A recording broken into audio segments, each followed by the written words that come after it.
Can that be bigger? Perfect. Okay, good. Um, Thank you, Denis. Thank you, everybody here. This has been a marvelous opportunity, and I'm delighted that I can talk about um, a topic that hasn't really been addressed. And as been mentioned, I am a restorer, fascinated by the way artists work and their process, and I want to just share a little bit of that with you today. In English, there is a phrase that is what you see is what you get. And this may be true in many situations, but in the case of looking at works of art, better? Is that better? Okay. I hear the echo, so now I know it's working. With works of art, it's not always the case. Viewing the surface of a picture only tells you part of the story, yet simply by turning the canvas over, which you can see here, um, and considering the reverse, we might discover the name of color merchant who sold the canvas and the stretcher to the artist. Um, um, with Cezanne, we often come across the name of Jean-Michel Chabot. He was a color merchant um,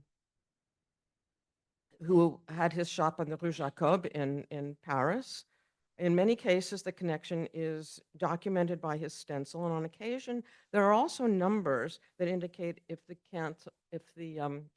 canvas might have been a standard size. And frequently, these bits of information are barely visible, but a conservator can enhance the image with ultraviolet light, which is what happened in this instant. Or if a painting has been lined and we can't see the back of the canvas, the original canvas, we often can use infrared imaging to make the mark more legible. These techniques, whether it's X-rays or ultraviolet or infrared, these light sources actually go beyond the visible spectrum and they penetrate differently. Now, for some, when you turn the painting over, it's even more exciting than a stamp, although we happen to really love the stamps. Sometimes you see something else on the back, and this picture that's in the exhibition makes it very clear um, what surprises may appear. Now, the first tool that a conservator might use to identify the physical clues on the surface is simply the naked eye. Distinct crackle patterns, reticulated paint films where they're sort of wrinkly, like this one, or the evidence of buried impasto, which you see here. Um, these immediately suggest artist changes to a conservator. And these are the kinds of things we want to share with the art historians. These disruptions in the paint film generally indicate that there was some alteration that developed during the process of painting. It could also suggest that paint films were applied too quickly sometimes before the original layer was actually dry. Um, in addition, we have aids just mentioned, the light sources, but we also can use scanning infrared imaging, which allows us to look beneath the paint layer or through all the layers. In addition, there are also analytical techniques such as microscopy, X-ray fluorescence, um, FTIR, which is a type of infrared spectroscopy, or X-ray fluorescent mapping. All of these allow us to identify the pigments and the media, and they can distinguish original layers from later application of paint, whether it's restoration or the artist himself is adding paint to later on in the process. Now, the canvas supports that Cezanne selected always seem to have been purchased through established color merchants. Like most artists in the 19th century, it's very unlikely that Cezanne stretched his own. The stretchers are generally very strong, they're robust. He clearly used good materials. Um, and for the most part, he also worked on standard sizes, a topic dear to my heart. And why this point is important will become more apparent as we go on. The thread count, the thickness of the threads, the type of canvas, these are often very intentional choices made by an artist, and they often help us date or locate when and where work was done by seeing patterns that become established. Beginning To see these patterns in Cezanne's choice of material adds to this accumulated knowledge that we have, and even the manner in which the tacking margins um, are are attached to the stretcher, or way the fold is at the corner of the stretcher, the type of tacks that are used. These are patterns that start to help us see um, uh, where and when a picture might have been done. Again, taking note of these details may confirm or refute a proposed date, or even help to authenticate a work of art. Now, although Cezanne worked on his pictures mounted, there also remains some visual documentation that occasionally he took paintings off at the stretchers and tacked them onto the wall of his studio.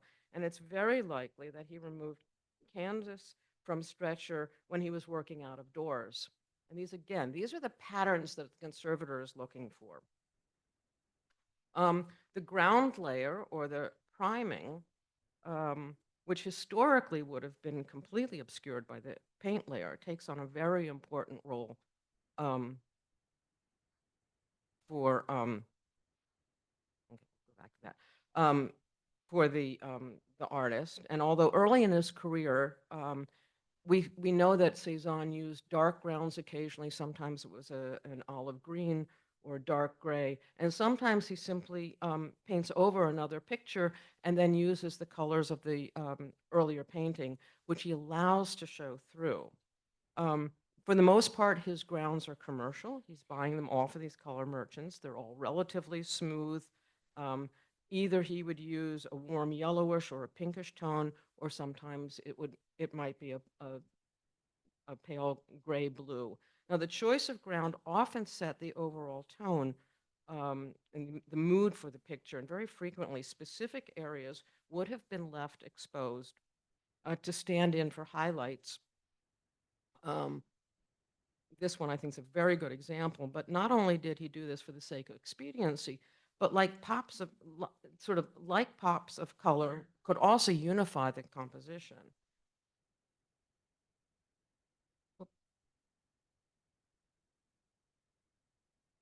Um, it was a well-known practice of watercolorists to expose the paper um, as these white areas and highlights um, come really from the layer underneath. Um, And this is something also that, of course, plein air painters would do all the time because they had to move very, very quickly. It's no surprise at all that Cezanne, because he was a brilliant watercolorist, would intuitively transfer this same technique to oil painting. It also reveals how much was planned and intended early on in the development of his pictures. So leaving ground visible um, could also mistakenly lead one to believe that pictures were left unfinished. And again, I'm going to talk a little bit more about this at the end. But that's not always the case. It's simply, I think it may simply have been where the artist stopped. Now, although it was rare for Cezanne to make a full-fledged preliminary drawing for a painting, he certainly made lots of sketches, as we know, of individual elements of a composition. Yet, prior to applying the paint, he frequently started with underdrawing or an underpainting. Uh, Generally, he would start with a graphite pencil, or sometimes we think also Conte crayon. And these initial strokes were often intentionally left visible to the viewer. However, infrared imaging, where a camera is used to see beyond the visible spectrum, as I mentioned, enhance um, what we can see with the naked eye. And it becomes very apparent that there is often much more extensive preliminary work than what he leaves visible on the surface. Madame Cezanne is a very good example of this, because when we look at it with infrared, we can see there's much, much more drawing than was left visible. Um, and then parts of it are incorporated into the final composition, and parts of it would be obscured. Now, as much, again, as his process was intuitive, it's also quite constructive and calculated. And in addition to underdrawing, underpainting also played a role in Cezanne's process. And again, these strokes, very often in blue paint, are left to be seen and allowed to, um, allow one to clearly recognize how drawing becomes painting. It's not at all, whoops,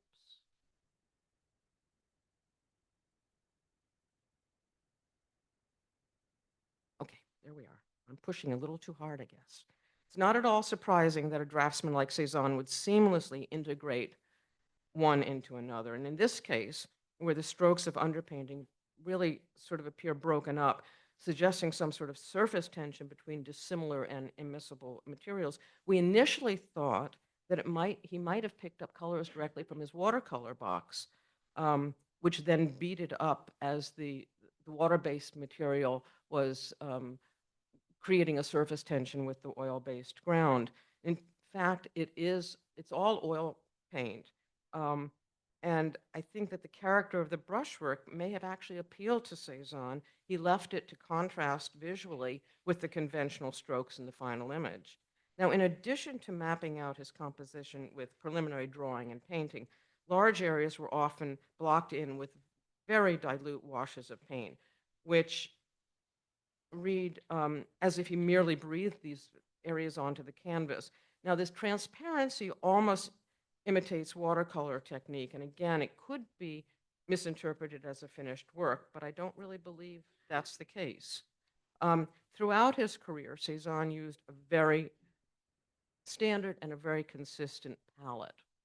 Um, his careful selection of colors, all of which were purchased commercially. And you can see here in this note where he's getting some of his tubes of paint from Chabot and others elsewhere. This is precisely what was available to any artist in the second half of the 19th century. Most of these materials were synthetic modern pigments. His mixtures and the manipulation of these conventional paints, however, were complex. And this really did set him apart from some of the other artists that were contemporaneous. They also reveal how very knowledgeable Cezanne was about color. Now, although combining too many different tones could often produce a very muddy effect, this was rarely the case for Cezanne. He wisely, for example, mixed green earth with other transparent colors, and he would get this illusion of black. Or he would use this to deepen his shadows rather than actually adding black to the picture. Now, only on very rare occasions did his pictures get this sort of grayish appearance. Pigment samples, microscopic analysis, cross sections, and point and scanning X-ray fluorescence, which identify the individual elements of these pigments, um, also they all confirm the makeup of his palette. Um, and I think, like so many other 19th century artists, he was very attuned to color science, much of which I believe, though, was, again, intuitive rather than being obsessed by Blanc or Chevreuil, the way some of the other artists were. However, while the choice of pigments didn't vary for the most part, it was the handling and the manipulation of his paint which ranged dramatically throughout his career. Early pictures executed in rich, malleable, opaque, and energetic impasto, often applied with a palette knife or thickly added with a brush, were far cry um, from the oils that are diluted with turpentine, which you can see here. Um, Sometimes they actually, um, they're oils that are thinned so much that they look more like watercolor. And yet he often varied his application and the facture of his paint within a single period, which is what you see in this image. For example, at the very end of his life, he handled the Garden of Vallier um, in one picture with massively built up textures, and in another, applied more thinly with extensive exposed ground, almost as if he was um, painting something in watercolor. In fact, bumps and intentionally constructed, almost sculptural texture appear at various points in his career. Now, although this phenomenon could have been produced by adding some sort of non-paint based extraneous material, such as wax, which we actually thought initially was the case, nothing was ever detected other than pure oil paint. But it was the texture that he was really going for. Um, and although Cezanne's palette knife work is a distinctive element at the early in his career, texture in one form or another exists throughout his lifetime. Now, Achille Empereur, um, you can see, has these wonderful little bumps all over it. Um, and then years later, he's painting the Gardener Vallier, um, where you're seeing almost at the very end of his life a picture where it has incredible texture. What's fascinating about this, though, is these are two pictures that are nearly identical. One of them has what we call this the bumpy surface, and the other is completely smooth. And not only are they familiar, but the contours overlap almost exactly, um, which we find completely fascinating. And most of you know there's also a third version of Vallier, but these are the two that overlap. For the most part, Cezanne's paintings are in rather good condition. He's selecting quality paints and quality canvas supports, generally painting in very thin layers, and building it up that way. Um, and very intelligently, he allows his layers to dry in between. And that really is the main reason that they're in such good condition.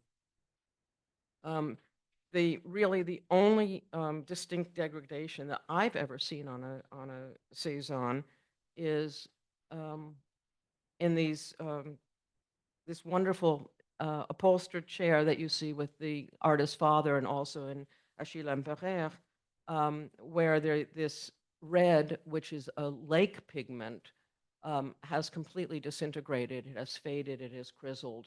Um, and every time he paints this chair, you see the same thing. Um, I think most likely it's not, again, that he's a poor technician as much as he may have been sold a paint that was just not a very good quality. And in many cases, the exaggerated textures reflect this intentional buildup of paint, which Cezanne loaded on to define the contours of an object. And here I should point out um, that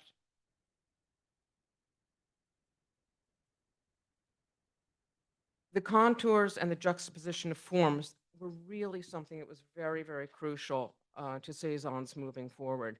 In some cases, uh, he outlines with a blue paint. We see this over and over again.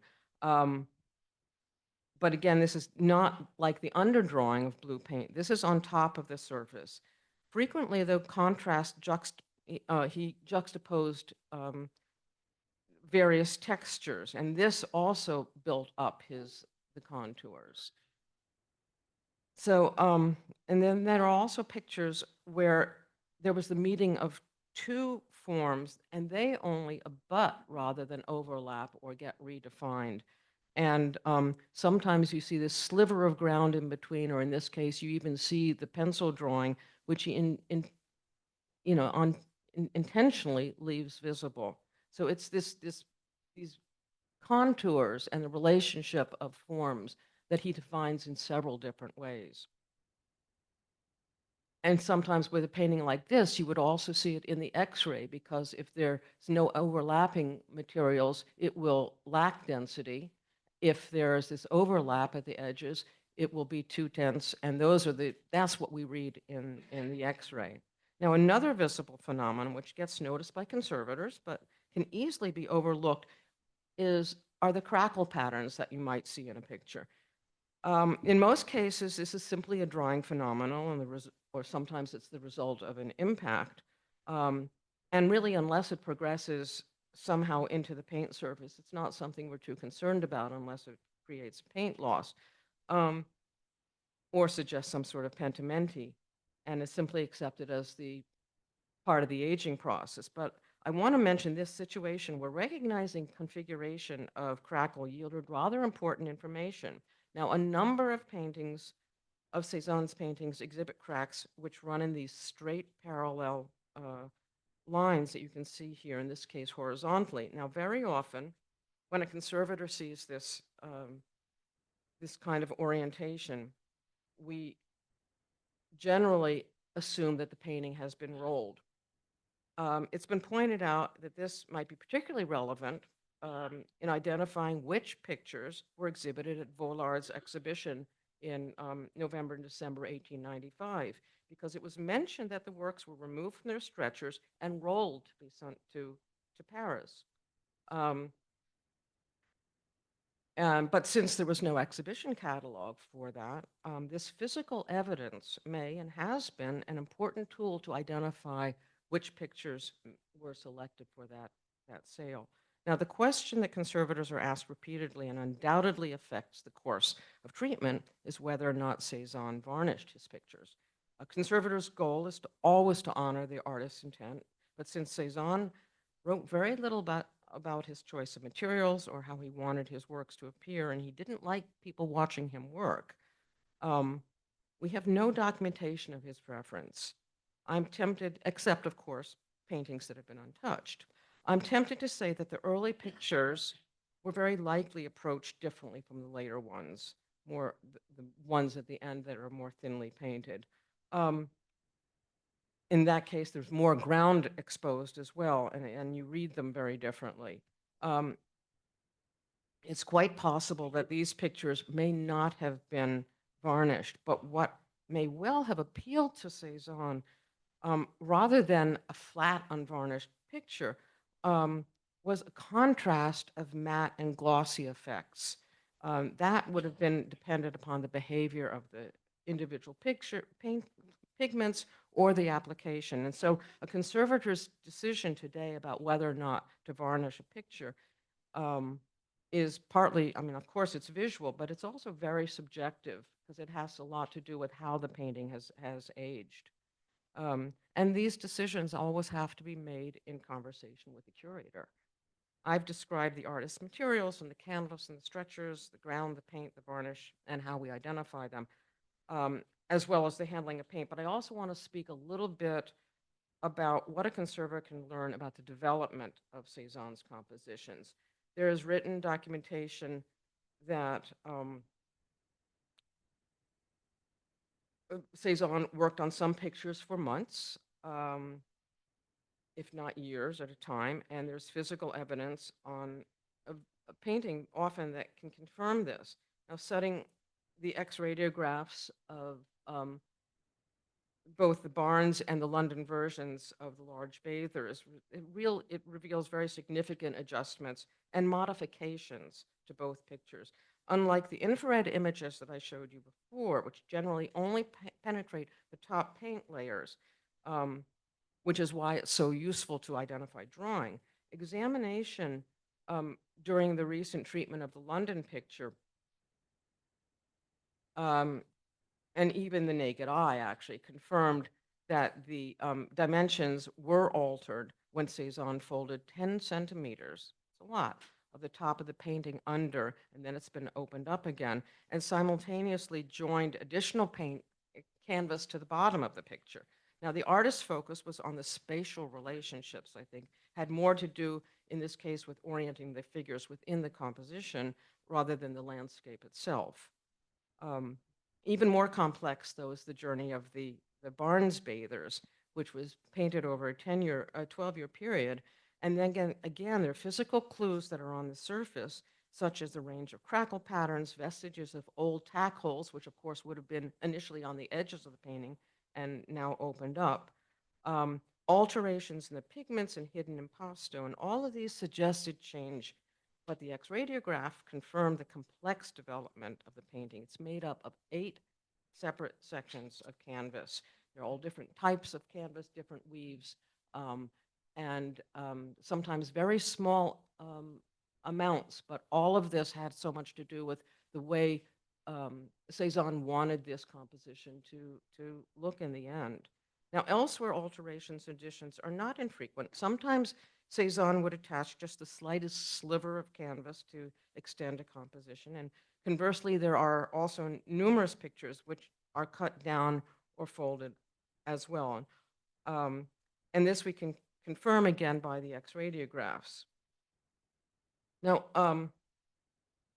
X-radiographs and infrared often also provide wonderful surprises to us and reveal that Cezanne painted over an existing composition. In describing the artist's father, in 1866, Antoine Guillemet recalled that his father was reading the newspaper Le Siècle. However, today the masthead reads L'événement.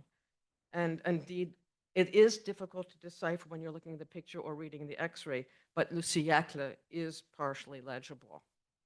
And we're not going to go into why he did it, but it's intriguing. The imaging of this still life from Cincinnati also revealed a portrait underneath, which is thought might even be an image of the artist.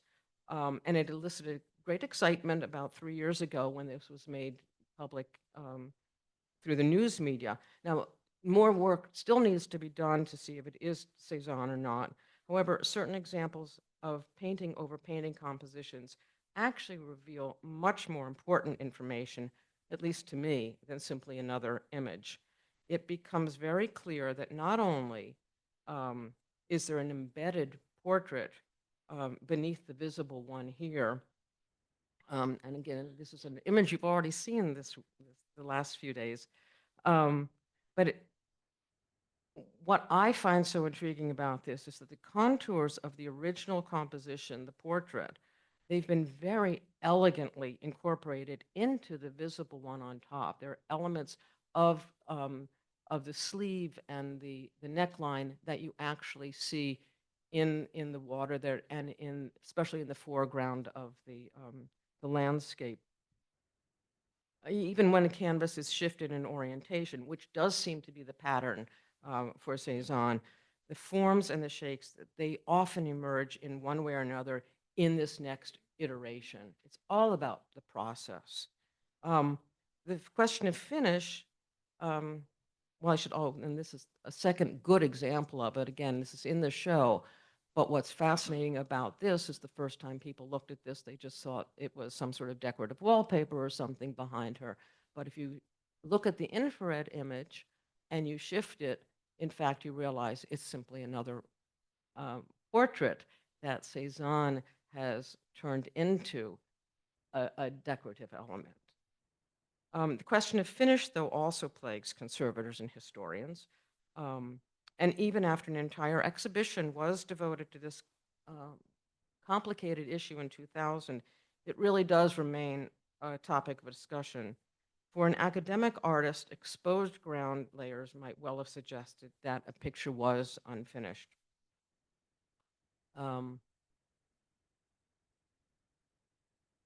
And with some artists, if there's no signature, it would imply for certain people that it was left incomplete. And traditionally, if there's no varnish on a picture, then it would be considered in process. And if a picture was gifted or sold in an exhibition for many artists, this would also confirm that it must have been finished. Now, although this topic of finish is not as complicated for Cezanne as I think it is for Degas, with Cezanne, we are presented with very similar conundrums. Cezanne's pictures actually were evolving as he was working on them. And although there are definitely some unfinished works, I believe he often stopped when the composition was balanced, at least balanced in his eyes, and made some sort of visual sense. So why do we care about the materials and how a picture is constructed? It's not only about authentication, as some believe, although that can be a wonderful byproduct. For example, if pigments are identified that don't appear in other works, that certainly is a red flag. If a canvas has the mark of a color merchant who was never associated with Cezanne, that would make us think twice as well. If the type of canvas that is identified is out of character for Cezanne at a certain date, we would, in fact, dig deeper. We look for clues on the surface and patterns in any artist's work, and we apply imaging and analytical tools when needed. Yet ultimately, and I really want to stress this, it is the collaborative effort of the conservator, the art historians, the conservation scientists, which really yield the answers that none of us could reach alone. Thank you. And thank you to those who